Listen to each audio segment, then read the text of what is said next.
I am Sarah Potter with the Plutus Foundation, and today we're going to be hosting a wonderful conversation with Carmen Perez and Kevin Matthews from Building Bread. I'm really excited about this conversation, and before we get started, I'm just going to give you a tiny bit of a background about both of our wonderful guests tonight. So Carmen has spent the last 7 years working in the personal finance industry as Make Real Sense, and is totally amazing. I totally follow her on Instagram and follow her through a few different channels that I manage as well, and love everything that she has to say. Her background has always been in finance, and when it comes to her personal finances, she didn't have a clue. And there's a really great video that she talks about this with on Stephanie O'Connell's Instagram about some of the mistakes that she had made and how she was able to free herself of that. It's amazing and a really great story. And Kevin is a #1 best-selling author and former financial advisor. He's helped hundreds of individuals plan for their retirement in addition to managing more than $140 million in assets, which is just like mind-blowing thinking about it. In 2017, he was named one of the top 100 most influential financial advisors by Investopedia and launched Building Bread in 2010. Thank you guys both for joining me tonight. I'm very excited to have you on. Welcome, welcome. Thank you. Thank you for having us. Appreciate Thank it. you. Thank you for having me. I won't speak for Kevin. Thank you for having me as well. So let's jump right into the point of discussion today, which is financial challenges for people of color and activism. One of the things that is a really prominent issue right now is, or not issue, but is a prominent movement, is the Black Lives Matter. You know, people say it's been making a comeback, but it really never left. It's just being heard in the way that it needs to finally. So let's talk a little bit about what financial inclusion means for people of color and Black Americans. Kevin, do you want to start us off? Sure. I would say that financial inclusion, at least to me by definition, is having access and visibility. There are some financial camps that don't really recognize what it means to have access and what it means to have visibility, because you can't have colorblind content. You can't talk about finances without looking at race and without looking at systems and how they affect different people for different reasons. So to me, it's having access to the information, access to do things like investing and saving, and then being visible and recognizing that different communities, different people have different means of access and different tools that may or may not be available to everyone.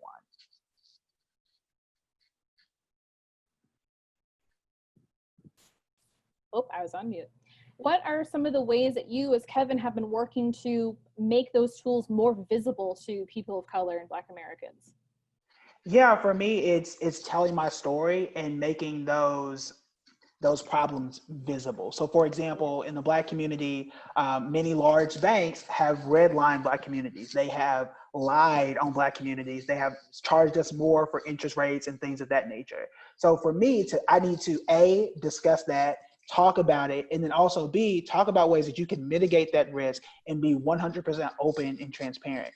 Another way is to push back on what is considered general financial advice. For example, there are some parts of the finance community that says you should take out no student loans under no circumstance ever. However, 5% of lawyers are Black. 5%. And we all saw how the justice system treats African Americans particularly. So if you told me that I should never get any student loans, that means there would be no Black doctors, there would be no Black lawyers. And that is the only way you can become a doctor or a lawyer, is by going to law school or to medical school. So I have to be able to say, look, this is the general financial advice. This doesn't make sense for our community because of X, Y, and Z. Here are some ways that you can make law school, dental school, undergraduate, whatever it is, easier, less expensive, and here's how you can accomplish that goal. Because the advice that's out there isn't necessarily catered to you and where we are as a people. Yeah, and I know, Carmen, you've had some of your own issues with student loans and everything in the past too. Can you give us a little bit of your experience with all of those really challenging issues? Yeah, absolutely. I think that part of the problem when it comes to financial inclusion, a lot of people of color and Black people are left out of the narrative when it comes to planning, even at at a high school level. So I took out a bunch of student loans, and one of which I feel is very predatory. that I ended up getting sued for. So my experience, had I had not taken that out, I wouldn't have been able to go to college, period. My mom was a single parent, raised in a household with 2 other siblings. There would have been no financial path forward for me to go to college if I had not taken out student loans or went on a scholarship. And that's just, the basis of it. And, like growing up in my very non-diverse community in Washington State, and then moving midway through high school to Arizona, I saw a lot of those issues start to come up. And the school counselors weren't doing an active job of helping people of color at my high school, like understand, even for me as a white woman, like help us understand the issues surrounding student loans and access to education and all of these things. What are some programs and resources out there that, are doing an active job of communicating those issues? And especially like with COVID-19 happening right now, and all the high school graduates as this came out are wanting to go to college and having that entire situation be totally different. How can we help that generation understand the availability of student loans and the availability of scholarships and stuff? I don't know necessarily the resources out there now, but I do know that people like Kevin and myself are trying to, eradicate the financial illiteracy for a majority of Americans, right? So by us just putting out material and content that is consumable, not from, this very sophisticated master's in finance degree kind of level, I think that we're targeting younger and younger generations in order to bring about that change. And what's interesting, I actually looked at my high school statistics a couple of days ago, and it said 61% of the high school population currently now at the school that I attended are minorities. And it just going back to that, when I graduated, no one sat down and said, you can go for these scholarships, these resources are available for you. You might want to take as many AP classes while you're in high school in order to, eliminate that cost or offset the cost going into school. And that was just like a lack for me, right? I think the only thing that was really pushed was, here's FAFSA, this is how you can get some student loans. And I think now people within the personal finance community, especially Black and people of color, are trying to change that narrative to let students know, while student loans are a real reality for a large part of the community, there's also these other resources that, when you're sitting down with the counselor, that's not the only narrative that needs to be pushed is, okay, well, here's your FAFSA application. This is how you get your student loans. There you go. Yeah, and you mentioned predatory financial products, and we have a question from our Facebook chat asking for you to expand on that a little bit more. Yeah, so a lot with those is even targeting like parents, those kind of loans where you get your parents to sign up, where the onus might be on them if you don't pay it back. The predatory loan that I'm talking about is, the promissory note, the terms and conditions in which I had to pay that loan back were not understood. They weren't clearly expressed or defined. They actually defaulted on the loan prematurely and violated the promissory note that I had actually signed. Took that loan into collections. And basically this particular loan, it only exists in the state of New Jersey.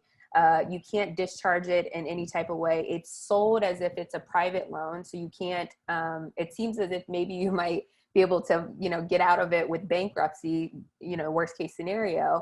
But you actually aren't, because it's backed by the taxpayer dollars of New Jersey. So it's a pseudo government loan that is touted as, something that's private. The interest is through the roof. And predatory practices, more so meaning like these payday advance places, which I've had personal experience with. I used to go run down to any of these payday advance places, and then people start getting into these very bad cycles of having to, float their next check in order to pay back the last loan, or the interest goes through the roof. therefore they're not able to, continue to pay it off. And predatory in that sense, more so preying on the people that maybe lack the education or the know-how and don't really understand what they're signing up for. And I don't know, Kevin, if you can. Yeah, I totally agree with that. I think you had asked earlier for resources. Ashley Hill of College Prep Ready is someone who readily talks about the scholarship strategy process, how to mitigate the cost of college and things of that nature. So that's one resource. That's the first resource that came to my mind. I had to check my email to make sure I had the name and everything right. So that's why I would check. But definitely the predatory loan industry is problematic, and they prey on communities of color. When you look, you always know what part of the hood you're in based on where all the pawn shops liquor are. Stores. The liquor store, pawn shop, and cash advance. Yep. And I'm like, oh, I know where I am. So you have to look at the placement, the type of people in there, and how they prey on that particular community. They do it because they know they are strapped for cash. They know they may not have a bank, so they could be unbanked or underbanked. Unbanked, yep. Yeah, and they say, look, if you give me 20% or some ungodly number, I'll get you money right now. And once they get trapped in that circle, especially if you're living paycheck to paycheck, especially in a situation where you could have been laid off or your hours could have been cut because of COVID, that industry survives in an environment like this when you don't look at the structures and the reason how people are caught in these situations. So right now with COVID, you bring up a really good point of people that lose their jobs or get their hours cut, and then they can't pay back some of these predatory loans. What are some ways to find a way out of that? Do you have to go through legal action, or is there something that's out there that people don't already know about that they can take advantage of to get out of these situations? That's actually a really good question. You guys are hitting me with some hard ones tonight. I'm not sure of any resources. I do know that with a lot of these kind of predatory practices, you are on the hook. You can get sued. That's what ended up happening with my student loan. And the ramifications are far reaching. It's wage garnishment, which then if you don't have a job, they can come for other stuff. Even if you post something for collateral, like with pawn shops, they might end up keeping that. I think that I'm not 100% sure of the resources to get out. I think they continue to, try to collect payment until it either gets discharged or it's enough to go ahead and, file legal action against you. But it's interesting too, because with COVID and then already with the statistics out there prior to COVID, the unemployment rate has disproportionately always affected Black people and people of color. It's statistically proven that it's always almost historically 2 times more than what white unemployment rate is. So, my takeaway from actually just this question is maybe I need to look into see if there are resources out there that people can, should they fall into this unfortunate situation where they're not able to pay back, say, a payday advance, what that kind of looks like.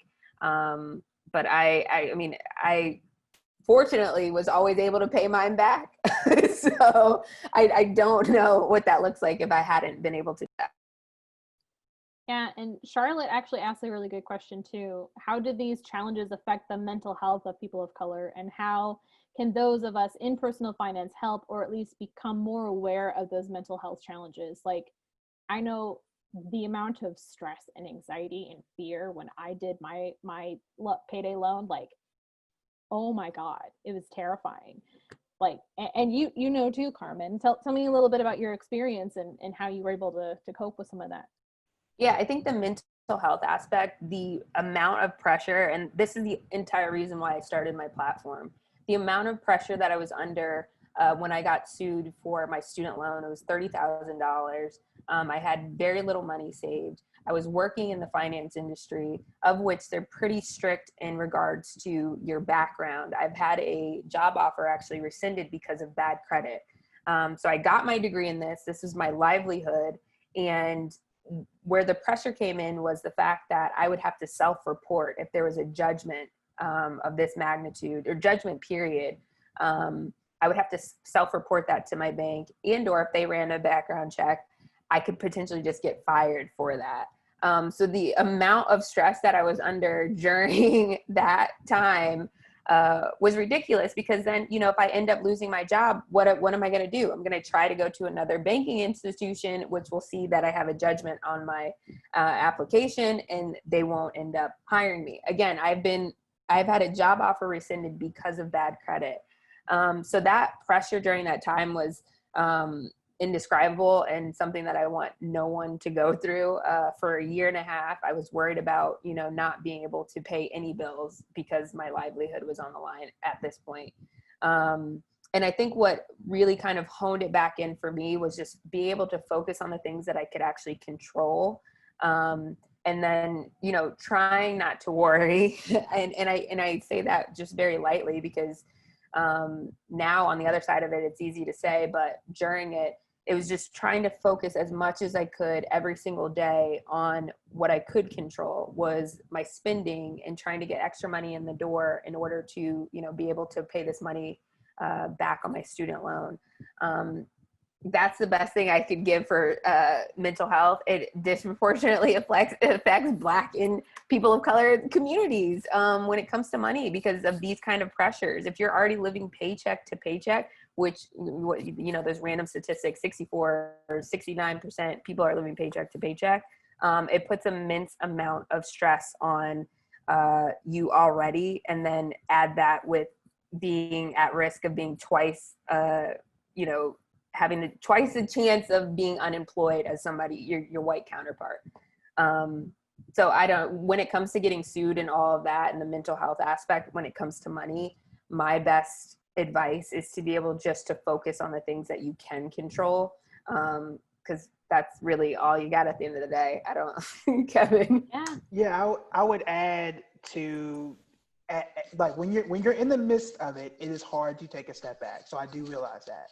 But if you can, try and take a step back and look at the situation in totality, and understand that a lot of times it may not be your fault, and you don't have to take the shame of it. People make mistakes. There are people who have been six figures in debt and were still able to survive and figure their way out. But most importantly, you're not the only one in that situation. You may not be the last one in that situation. You know, people who have lost their job, there are 40 other million people in your same boat. So don't feel ashamed because of it. Don't feel ashamed because you had to take out a loan. Don't be ashamed because you made a mistake. Understand, like, hey, that was a mistake.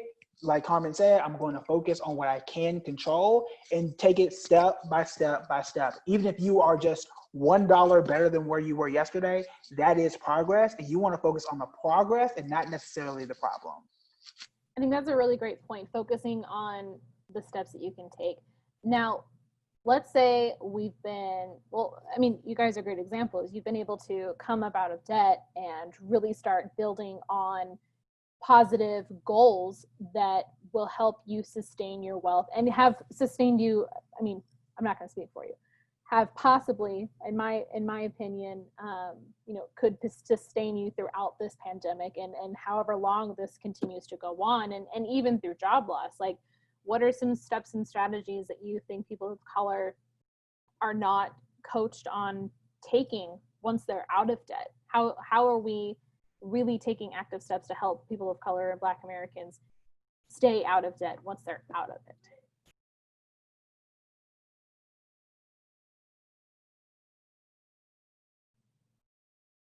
You're on mute. I didn't know who was going. Yeah, so I think once you're out of debt, you need to figure, so I'll say this, even while you're in debt, you want to do as much as you can to think about that next step. So I'm someone who's always advocated for, while you're paying off debt, try and continue to save, try and continue to invest as much as you can. It may not be a lot, and I understand that. But always try to think, 3 or 4 steps ahead, so that you know what you do when you get there. It's kind of like what they say, like when a dog like finally catches a tire or catches the truck, it's like, well, what do I do now? So like once you're out of debt, you need to know, like, okay, what is the next step? What do I do with this extra cash? What do I do to protect myself from going back into that situation? And in some cases, for most, it's putting money in a savings account just to kind of give yourself that cushion, so that when something happens, because it's always something, no one saw this coming, and it happens. But how do you protect yourself moving forward, and how can you build up that protection as you're pushing forward and paying off that debt is I think where people should focus. And how do, like, from some of my Black American friends, they have said, you know, when they've been able to pay off their debt and move forward and really start building a solid savings, they feel that their credit is still suffering and they're not sure how to fix it. So then they go and they find a financial coach. And some of them have been taken advantage of financial coaches. Like, what are some things to look out for when you're trying to find someone who can help you, like, figure it out? Because sometimes, like, you don't know what you don't know, and you can't move forward when you don't understand the steps and you can't see through, like, the debt staring at you in the face. Yeah, I would say when you're looking for a financial coach and you're looking for someone to help you to understand the situation, I always judge the quality of help based on the amount of questions that they ask. If you sit down with someone and the first thing they tell you is you need to pay off your debt, you need to pay an extra $45 a month and do this, this, this, and this, they're a terrible financial advisor. They're a terrible financial coach, period. And the reason is, when you sit down with someone, they need to understand you, your situations, your psychology, and your emotions on how you feel about paying down debt, how you feel about investing. I always say, like, I don't suggest certain stocks to certain people because I talk to them and I know how they feel about it. I understand how they react to risk. I have a client that we did the whole, should you pay out the largest balance first? Should you do X, Y, and Z? And they were like, well, emotionally, I feel better doing this. It's not going to save her any money per se, but it's going to get her out of debt because she's more motivated to do that. I wouldn't have known that as her financial advisor without asking that question first. So the easiest way, just to understand who you're working with, make sure that they ask you enough questions to where you feel comfortable and that they understand you. Anybody that has just a cookie cutter approach, do these 5 steps and it's going to work for you, it's not going to work for you because you are completely different than the last person, than the person before that, and the person before that. That brings me to another question that I have too, related. You say, like, people, we need to understand, or financial advisors need to understand, like, what's motivating for their clients personally. Mm-hmm. And with personal finance being so personal, there is a certain aspect of it that is a little political and is racially charged as this conversation is happening.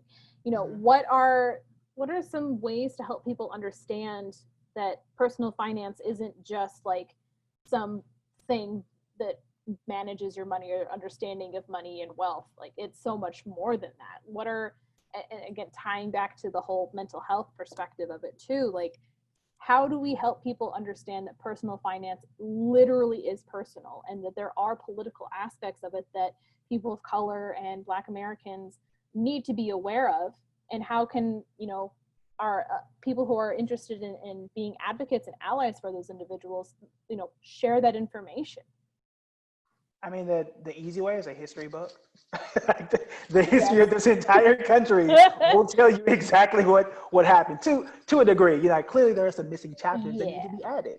But for the most part, it comes down to history and understanding what happened. We have a tendency to gloss over entire sections and this is just what happened. It's just hard work and that's it. That's all you ever need, without actually looking and saying, people with Black sounding names get paid less. Black women only get paid like 64% of what a white man gets, which means you have less to invest, less to save, and less to protect yourself from debt and other things. So it's really just understanding, like, hey, maybe I should Google some things about what this community is experiencing. Maybe I should ask better questions of this person, whoever that person may be, so that my advice actually caters to them. But a great start is a history book. A second great start is actually talking to people and not assuming and just coming up with whatever advice had been around since the 80s. You bring up the Black women pay gap issue. Like, Carmen, I know that you have had some issues with that as well. Can you give a little perspective on, like, that experience for you, and what did you do? So I think it's interesting too, because if we look at, like, political, and we take that even down, like, at a very micro level. It's also like pay transparency between, you and your friends, and like sharing that information, or, the whole comparison kind of thing. Well, they make X and they make Y, and we have to be very cognizant of that, because personal finance is personal. What they're doing and how much debt they've paid off is not going to put $1 in my pocket or pay my light bill. So that's just something else that everyone has to be very cognizant about. While I think everyone should be cheering for everyone, specifically Black people and people of color, when you see large salaries, that's awesome. Only 9% of Americans, from what I understand, actually even make 6 figures. So when I see a Black person or a person of color like getting their money, getting their bread, building bread, I'm cheering as loud as I possibly can without this whole comparison narrative in the back of my mind. Now, with that said, I have personally, with the full transparency, and I greatly appreciate my coworker for this and friend. He moved up to New York. We both worked in Tampa together at a financial institution. I worked at various Wall Street firms throughout my career, and moved up to New York. He got a job. He said, "Hey, I know you're looking to come up here. I can refer you now that I'm here. Let me know." And I said, "Yes, absolutely." Refers me for the position. And they end up, now it's been so many years, but they ended up offering me like $63,000 or $65,000. Something completely off from what he was making, because he said, "By the way, I'm making 75. I know that you'll get more than I am because you have these certifications and all that stuff with the direct impact and value add for the field that we were in." So I ended up getting the offer from them, and I said, "Hey, like, this is," I was taken aback, but then I said, "Okay, maybe this is me like having to negotiate. Let me like negotiate. Maybe this is where they started him off. I don't know." He was pissed off about it when I said, "Hey, by the way, they offered me, 63. So he said, "Okay, like, are you going to negotiate? What are you going to do?" And I said, "Yeah, I'm going to try to negotiate." This is earlier on in my career when I wasn't very good at negotiating, but I tried. So I said, "Hey, I have these certifications. I have this amount of experience," knowing in the back of my mind that my friend had less experience, no certifications. And they said, "Oh, well, we're going to try to see what we can do on the number." They came back and it was either like they had went from, it was 63 to 65, or they offered me 65 and they went to 67. Something, it was a very small number, but it was still well under my white former coworker who is now at this new bank. And he was pissed, and he said, "I wouldn't take it if I was you," and ended up turning that offer down. And then ended up subsequently getting an offer that I actually wanted from a larger investment bank with the number that I had expected, which far exceeded what that kid was getting paid. So not the comparison narrative.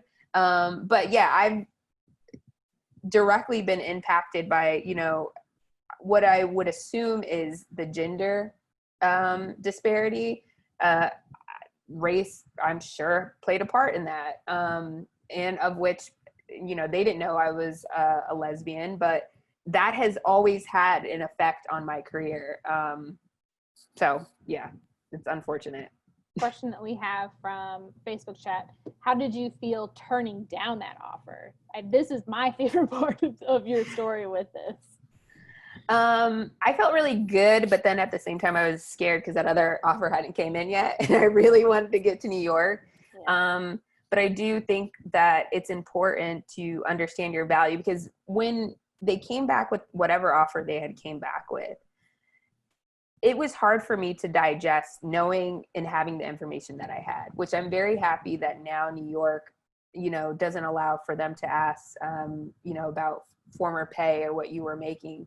Because now I think women and Black people and people of color can now make a little more strides in the state of New York as it relates to closing kind of that income disparity at various firms. I'm not sure that's, can be at different industries, but within finance, I think it can get a little bit closer. But it was great. I mean, again, I felt nervous because you're leaving money on the table. You're leaving like a guaranteed offer on the table. But at the same time, I'm not going to work for a company that's already discounting me. And I know that in the back of my head. So, you know, I had this mindset, and I still have it. It's like, everything's always going to work out for me, per Oprah. And I just need to channel that mantra and figure it out. And it ended up happening. I ended up working at Morgan Stanley. Happy to say that, because I really, really like Morgan Stanley when I was working there. So. That's really great. I mean, like, that is something that I think is a really powerful point, knowing that it feels good to be able to turn down the offer, but also at the same time, knowing and being aware of that fear, that level of fear that's there too. Kevin, can you talk a little bit about some of the experiences you've had with pay discrepancy and pay inequality, and how you were able to either negotiate that, or you were able to point that out and make it abundantly aware to the other person or the other party? Yeah, for me, I have not been aware of pay discrepancy for me personally. Most of the places I've been to have had a clear like pay grids, like you have 0 experience, this is what we're paying you. You have 2 years experience, like this is what we're paying you. I've also been in commission only jobs where it was just you. So that's just an experience I have not had personally. Now, my wife, however, has had that situation where she's been offered jobs. They'll shoot us a number and we say no. And they've come back with 20 or 30,000 more. Now, she is much greater at words than I am. So that's a part of it. So I've definitely seen it on her end. But for me, I just so happen to be in places where the grid is open and transparent coming into it. So for you, like as her husband and, as the outside party seeing all of this happen, how do you react emotionally, and what kind of support do you provide her with when those kinds of issues arise? Yeah, a lot of times I'm definitely the loudest, most aggressive cheerleader.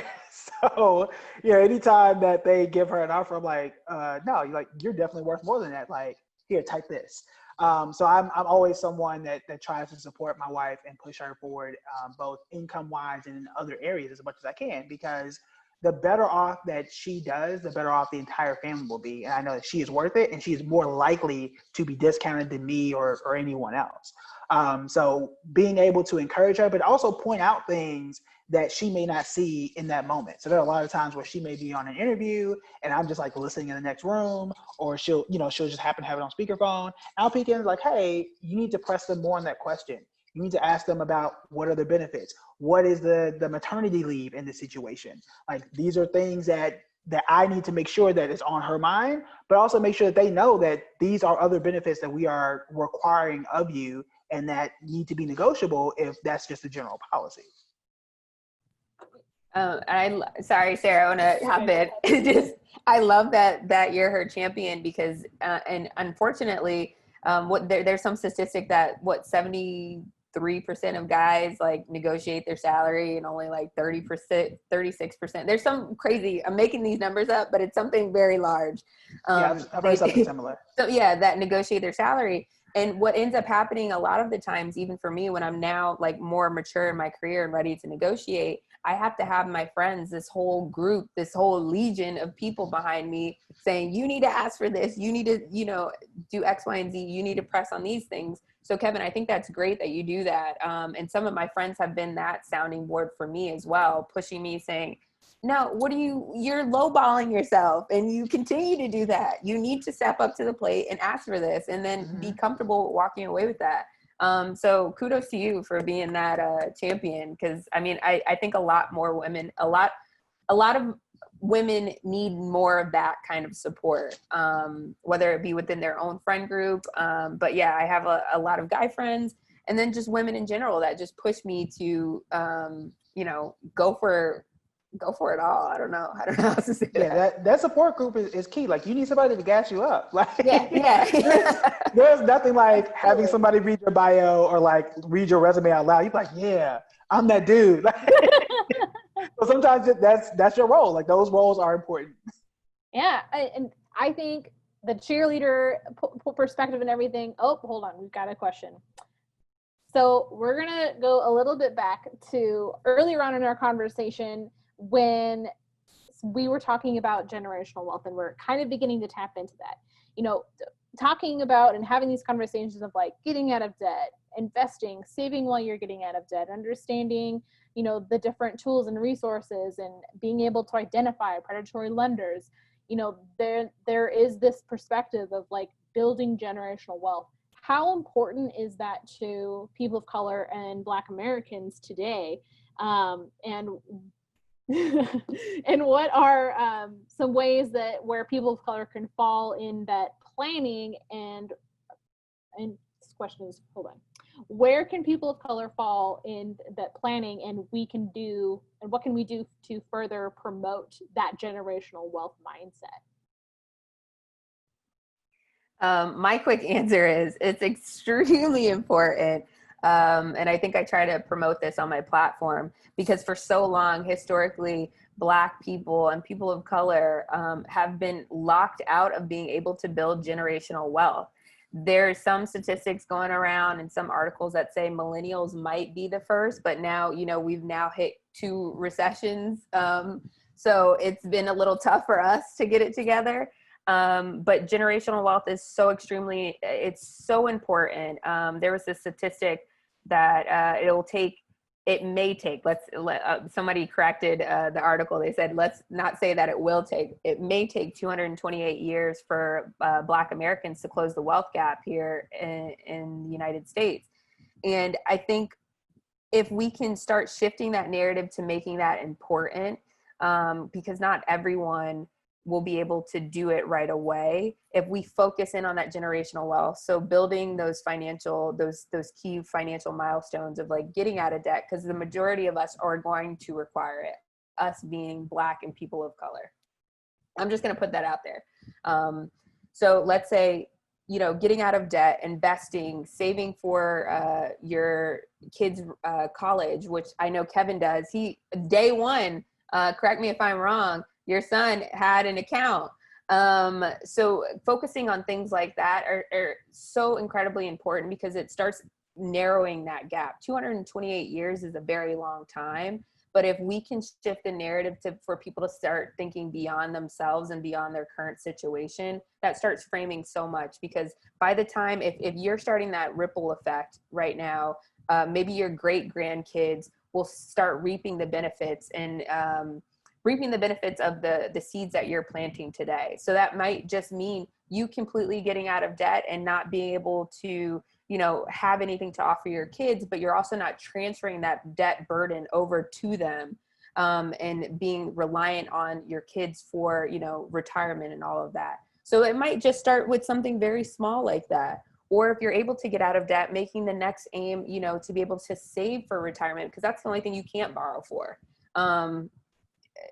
You know, unless you want to pass on a loan somehow, some way. But so focusing on maybe saving for retirement or for your child's college savings, and building that generational wealth, because again, we have been locked out of it for so long due to redlining policies. And even currently, Black people own 42% of their homes, while, you know, 73 or 75% of white Americans own their homes, which historically owning land or your home has been a great way for people to build wealth.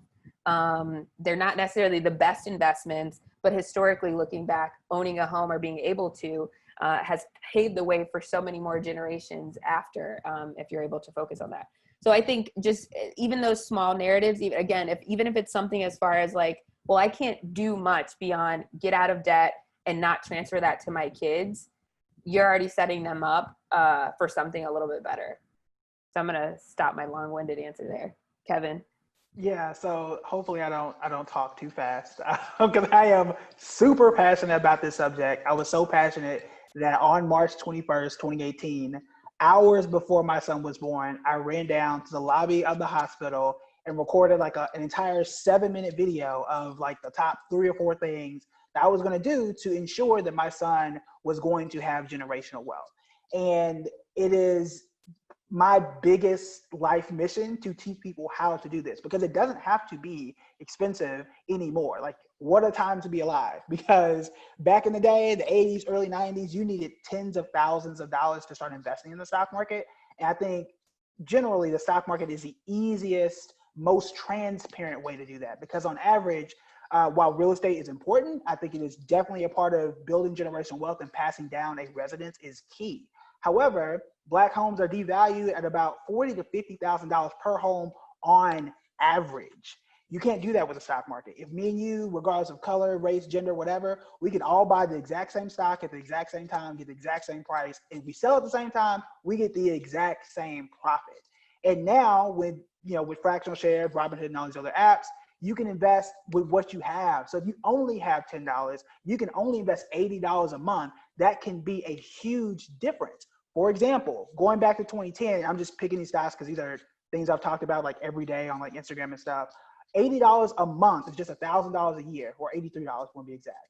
I could have had, if my parents invested $1,000 a month for me in 1989 in Apple, I'd have $800,000 today. $80 a month, I know my parents wasted on a bunch of stuff that I wanted as a kid, right? Like that's not over, that's $10 a week. Like that's not super expensive. The same amount of money in Costco from 2010 would be about $129,000 today.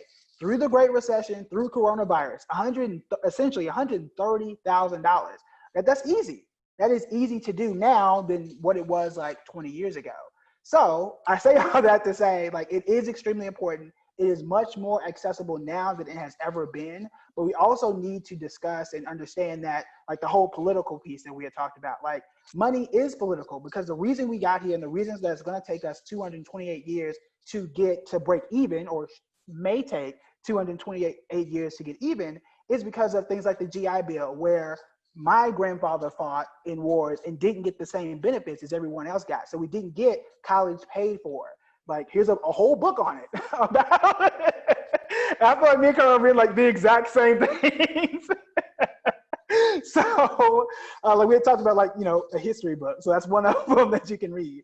But the Fed, like when we talk about redlining, like those were federally backed loans that we didn't get the same interest rates that everyone else got. Like when you talk about schools and zonings and where they build highways and how that ruins communities, that is political, that you have to vote for the city council who decides where all those things go and where the resources go.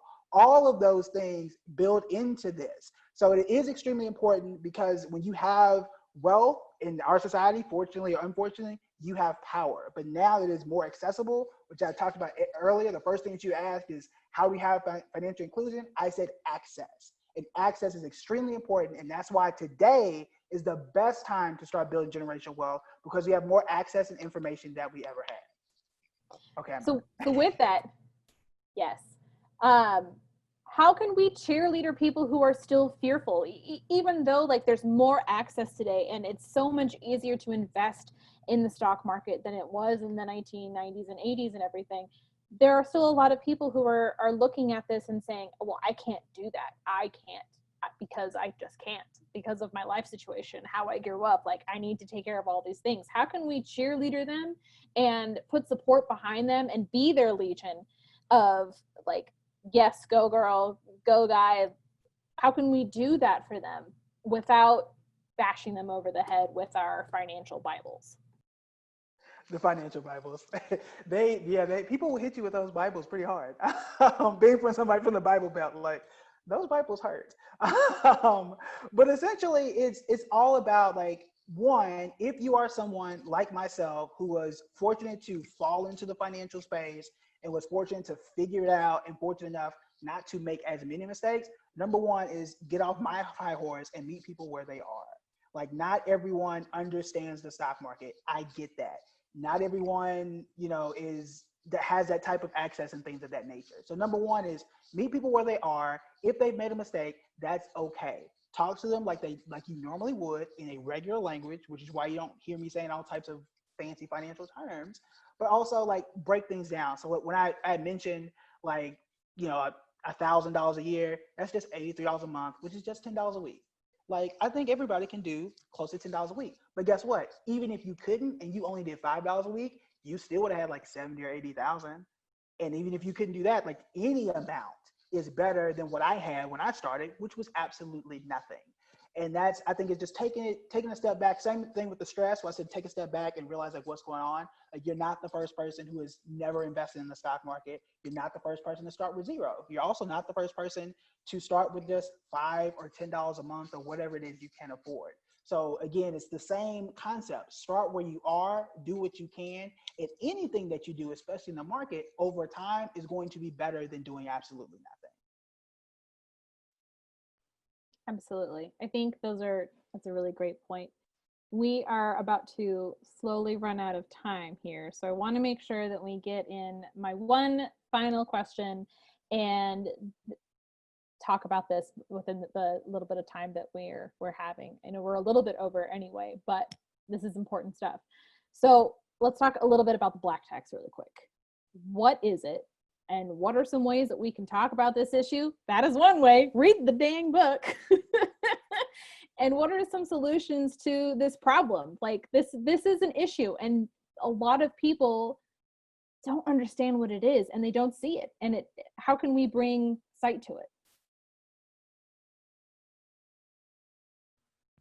Kevin, since you have the book, I'm gonna let you speak on it. I feel like this whole topic requires way more than 10 minutes. So I have the long-winded. Go ahead, Kevin.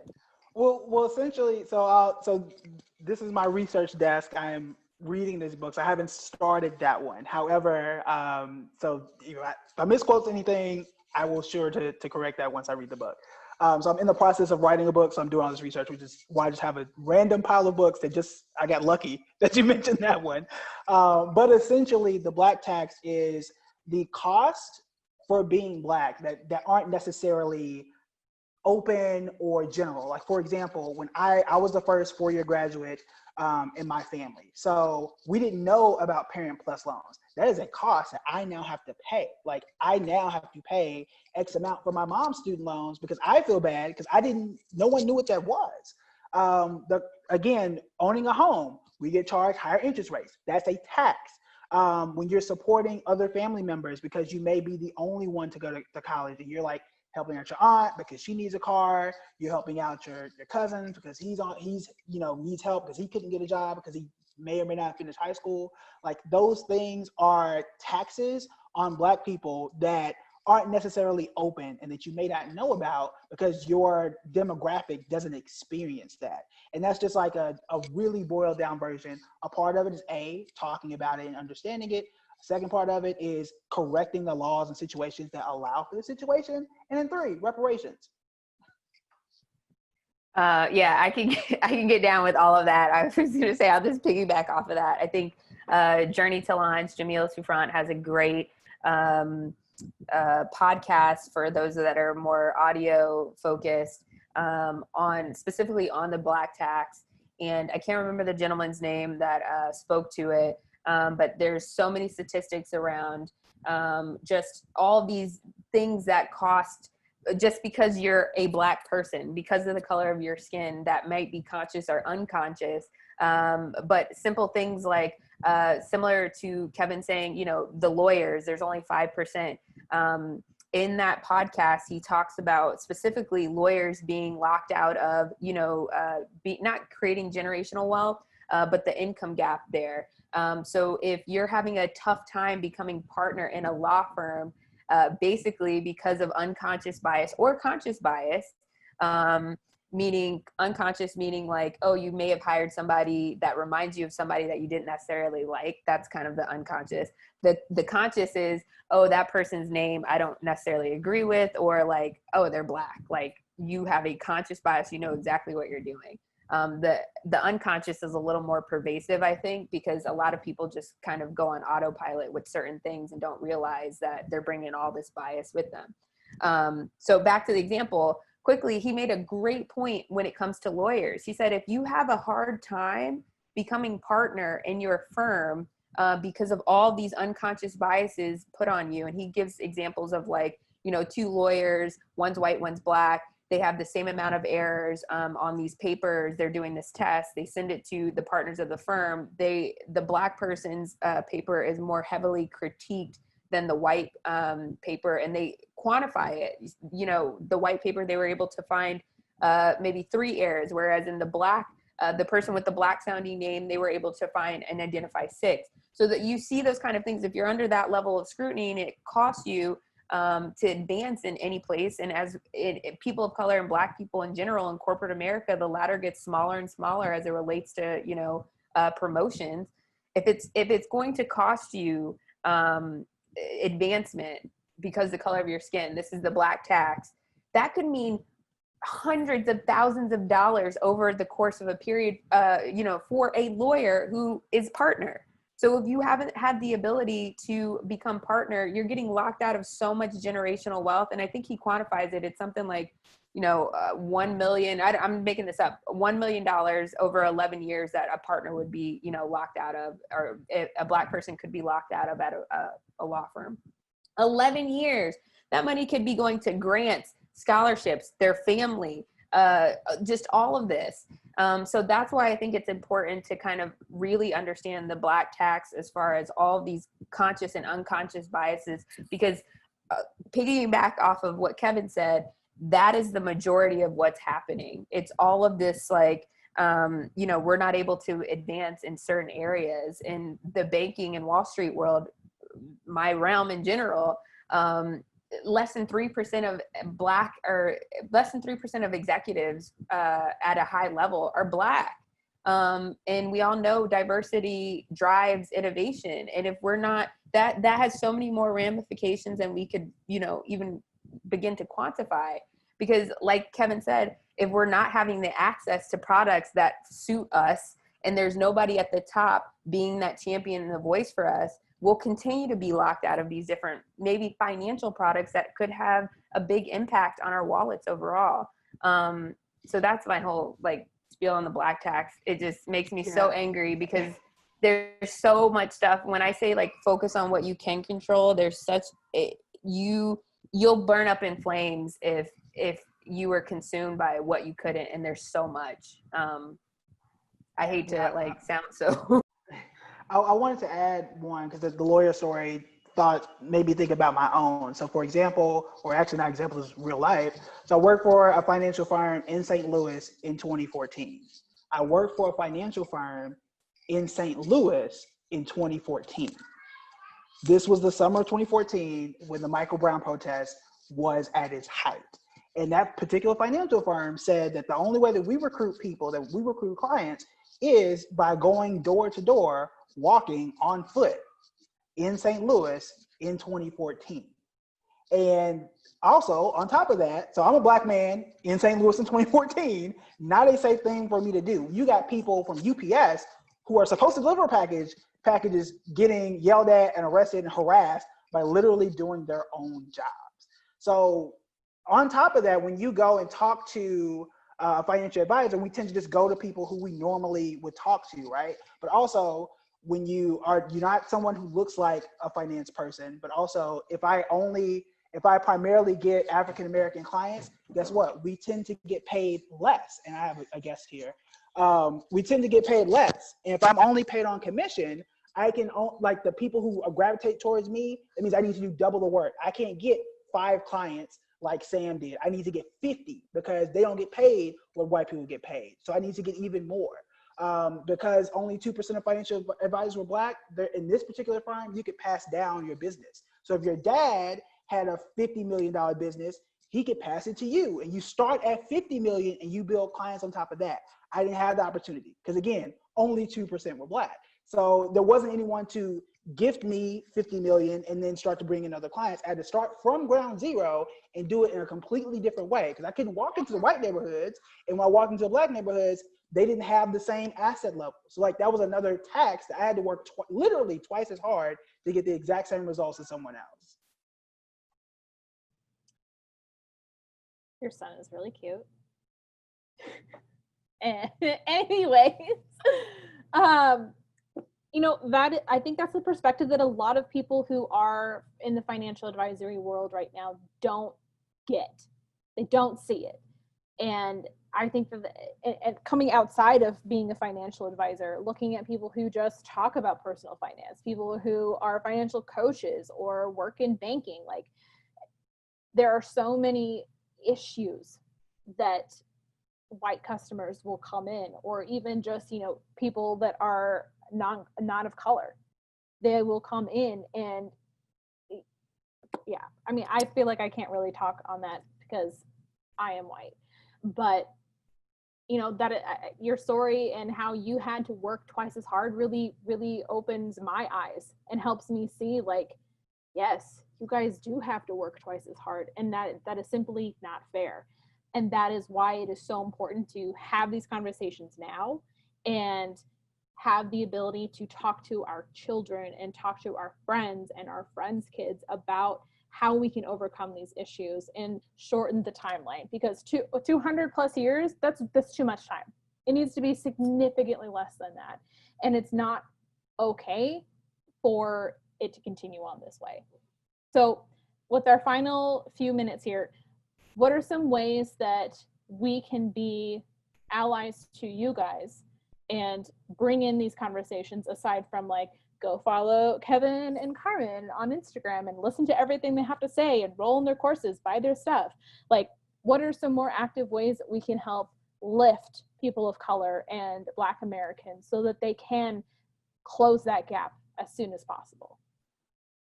I think a big way is just being a champion without anybody, you know, without any eyes on you. And that could be as personal as you taking a step forward at your company and saying, hey, what are we doing to promote diversity and inclusion?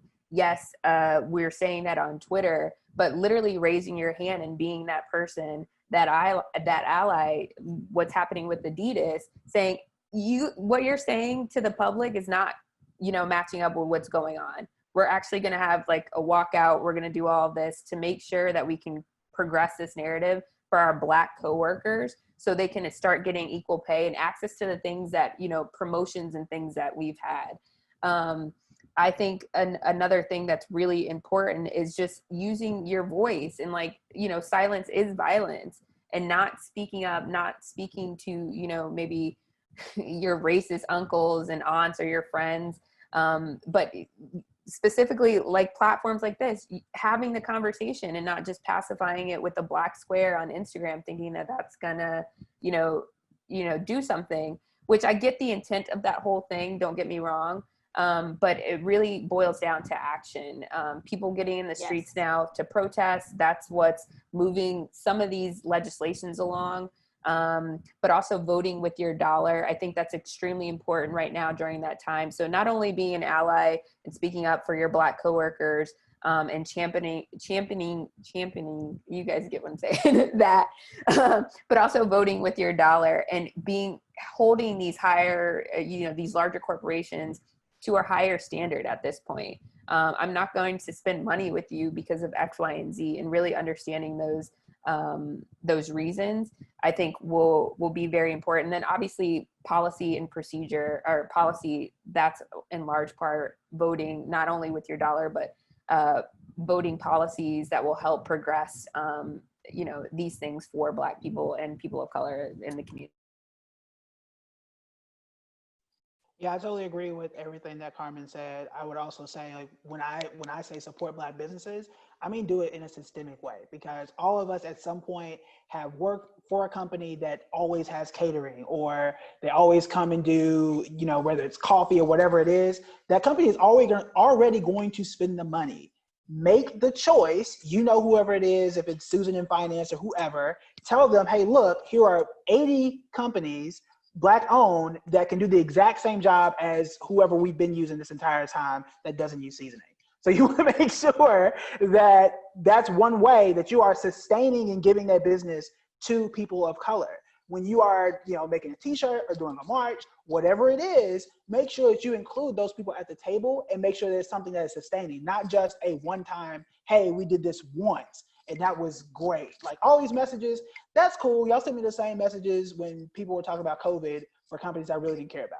But what I want you to do is actually, whatever it is that you're doing, hire Black businesses and keep them on the payroll just like you do every other service and you don't even think about it. So that's step number one. As Carmen said, use your vote. When you go to the ballot box, don't think colorblind and how is this going to help me? Like think, how does this policy, how does this person, what do they do even at the local level? How does this affect everyone else? And how does that affect me and my situation in my city? When you don't think about it is how we end up in situations like we do today.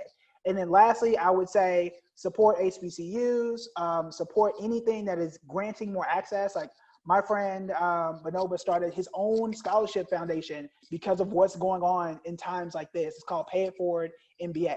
Support things like that. If when I was my second year out of college, there were people like, hey, I want to apply to Hampton, it's HBCU. I said, cool, here's $200. I'm paying for every kid I can to fund their application fees. Like stuff like that matters. Stuff like that matters so much. So support Black businesses systemically, where it just comes out automatically like it does at Amazon and everywhere else. Use your vote and support things that give people more access. I think that's a really great note to end on. If you guys have any other things to say, because you did bring up another point that we don't have time to get into. There's too much to talk about. But thank you guys so much for having this conversation with me on Plutus Foundation and really bringing to light these issues that we need to keep talking about and keep supporting you guys with. Really, really appreciate it. If you guys have any other links or anything to share, definitely send it my way so that we can make sure that it's included in the Black Resources page for Plutus Foundation. As for the rest of you guys who are watching this, you can follow Carmen and Kevin over on Instagram and Twitter. Make Real Sense for Carmen, Building Bread for Kevin. These are, yep, she's got the t-shirt on. These are, I mean, these two have such amazing stories that I've been watching and listening to for a long time now. And, you know, raising them up and bringing to light their stories is one way that you can go about this, in addition to all of the other ways that we mentioned tonight. So thank you guys again for joining us for this really important conversation, and let's keep the conversation going. Have a good night, everyone. Night, thank you. Thank you.